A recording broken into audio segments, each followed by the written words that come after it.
Hi guys, today I will explain how to generate API keys in ElevenLabs. This process is really simple and easy, but before going any further, let me tell you the benefit of these keys. These keys will help you to make your account more secure, because whenever someone will try to get access to your account, then he need to enter the API keys, which you generated in ElevenLabs, and that means it's for identification of their real user. Now search for ElevenLabs.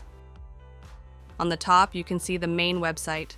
Just click on it and sign into your account in which you want to generate keys. After signing in, take a look on the right top. You can see the option Go to App, just click on it.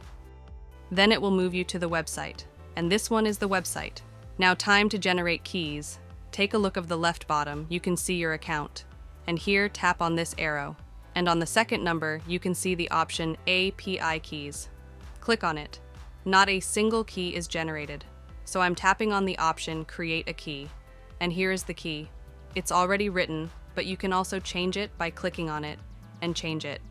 And this feature is for beta. If you want to turn it on, then click on it. And with this, you can set key on each of these, so it's up to you. You want to enable or not. But for me, I will not, so I'm turning it off, and after it, tap on Create, and the key will be generated. If you want to use ElevenLabs yourself, click down the link in the subscription to help support our channel. And it was the way by which you can generate keys in ElevenLabs.